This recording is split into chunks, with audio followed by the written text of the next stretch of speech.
there, friend. Welcome. Tonight we're stepping into the world of Scream, a film that reshaped horror forever. This isn't just any scary movie. It's a clever, self-aware thriller that mixes fear with fun. So get comfortable, maybe dim the lights, and let's journey into this chilling story together. We begin with an unforgettable, tension-filled opening scene.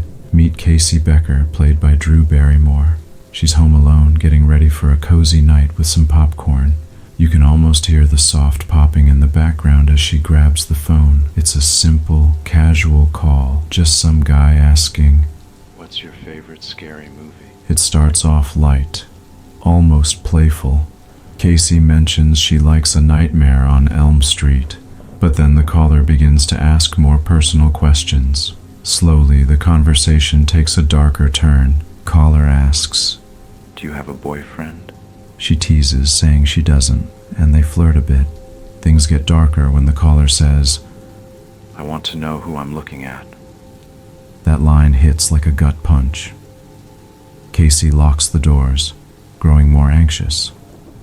The caller mocks her attempts to stay calm, and she starts to panic. When she tries to hang up, he calls back immediately, warning her not to hang up again.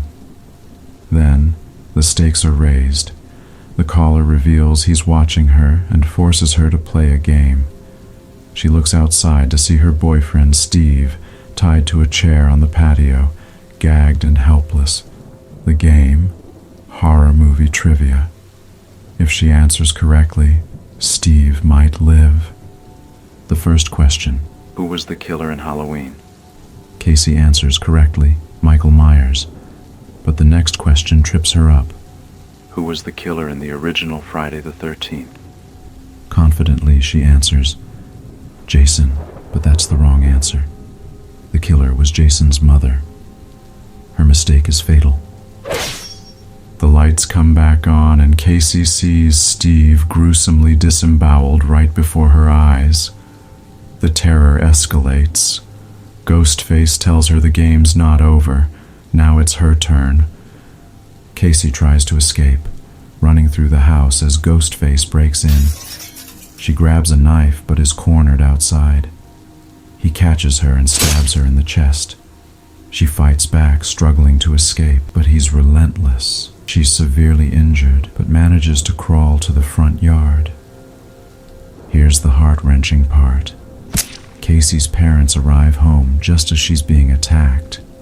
She's so close to safety. She tries to scream for help, but her voice is barely a whisper, choked by pain and fear. Ghostface finishes her off, and she collapses, dying within sight of her parents. They find the phone, hear the struggle, and step outside only to find her body hanging from a tree. It's a shocking, gruesome beginning that sets the tone for the rest of the film. This isn't just any slasher. It's one that pulls no punches and plays with your expectations. Now let's meet Sydney Prescott, our protagonist. Sydney is your typical high school girl, but she's dealing with a dark past. The brutal murder of her mother, Maureen Prescott, just 1 year prior. Her world is already tinged with trauma and sadness. Sydney's day starts like any other. She's at school with her close friends. Tatum Riley, her best friend. Tatum's goofy boyfriend, Stu Macker. Randy Meeks, the movie buff who works at the local video store. And her own boyfriend, Billy Loomis. There's an underlying tension in the air, especially with Sydney's complicated relationship with Billy. He's been pushing her for a more intimate relationship, but Sydney isn't ready, still dealing with the emotional scars from her mom's death. That night, Sydney stays home alone. She gets a strange call. It's Ghostface. He taunts her, playing the same twisted game he did with Casey. But Sydney's tough. She fights back, barely escaping when Ghostface attacks. Just as things get dire, Billy appears at her window, conveniently at the right time. He tries to comfort her, but when he drops his cell phone, Sydney's suspicion skyrockets. Could Billy be the killer? Billy is arrested, but the next day, the police release him due to lack of evidence. Sydney's sense of safety continues to erode. She starts to question everything and everyone around her. At school, she's taunted by classmates in Ghostface costumes, a cruel reminder of the danger lurking. Even worse, a masked figure attacks her in the bathroom, reinforcing her fear that Ghostface is still out there. Meanwhile, Gail Weathers, an ambitious news reporter, arrives in town. Gail isn't just chasing a story. She's written a book about Maureen Prescott's murder, suggesting Sydney wrongly accused Cotton Weary, who is currently in jail. Gail's arrival adds another layer of tension, as Sydney resents her for exploiting her family's tragedy. Things escalate when the school closes after the murders. Principal Himbry is brutally killed, but the students don't know that yet. With classes canceled, Stu throws a big party at his house, thinking it'll be a fun distraction. But in horror movies, parties never end well. At the party, Randy lays out the rules of surviving a horror movie. It's a meta moment that Scream is famous for, highlighting the genre's tropes while still delivering genuine scares. Rule number 1, you can never have sex. Rule 2, never drink or do drugs. And Rule 3, never ever say, "I'll be right back." As the party rages on, Gail and her cameraman Kenny sneak around outside, hoping to catch something newsworthy. Inside, the tension builds. Tatum goes to the garage for more beer and meets a gruesome fate when Ghostface corners her.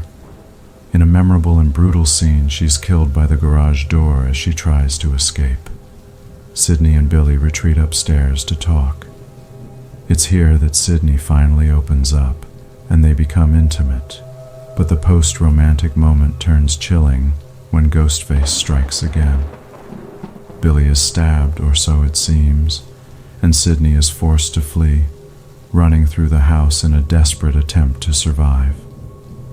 Meanwhile, Randy and Stu remain downstairs arguing over the identity of the killer. Gail's cameraman, Kenny, sees Ghostface inside through a delayed camera feed. Rushing to help, Kenny meets his end when Ghostface slashes his throat. Sydney, now back inside, grabs a gun and prepares to defend herself. She finds herself face to face with Randy and Stu. Both are begging for her trust, but she's unsure who to believe. It's a moment filled with tension and uncertainty, leading directly into the big reveal. There are two killers. Billy and Stu reveal themselves as the masterminds behind the mask. It's a jaw-dropping moment. Billy, dripping with malice, explains his motive. Sydney's mom had an affair with Billy's father, leading to the destruction of his family. His need for revenge is personal, deeply rooted in betrayal and anger. Stu, on the other hand, is just as terrifying in his own right. His motive? He claims to be doing it for fun, showing just how twisted and detached he is from reality. Their dynamic is chilling. Billy is cold and calculating, while Stu is manic and unpredictable. The killers reveal their plan. They've framed Sydney's father for the murders. They even have him tied up in the closet, ready to be the scapegoat. Billy and Stu plan to stab each other just enough to look like victims who barely survived. But things quickly spiral out of control. Sydney, using her wits, manages to escape and turn the tables. She hides, using the chaos to her advantage. Meanwhile, Gail Weathers, the relentless reporter, reappears with a gun, but she's knocked out in the scuffle. Sydney takes control, calling Billy and Stu on the phone, playing their game against them. She taunts them, echoing the questions Ghostface asked her. The tension builds as she turns their own paranoia against them. In a final showdown, Sydney fights back. Billy is shot by Gail, who regains consciousness just in time. But Billy isn't dead yet. He lunges at Sydney, only for her to shoot him again, finally ending his terror. Stu isn't as lucky. In a brutal fight, Sidney drops a television on his head, electrocuting him. The scene is intense, raw, and utterly satisfying as the villains meet their gruesome ends. As dawn breaks, the nightmare is over. Sidney, battered but alive, reflects on the horror she's endured. Gail, always chasing the next big story, captures the aftermath, but even she's visibly shaken. Scream is more than just a slasher. It's a smart, layered film that plays with the rules of horror, blending suspense with dark humor.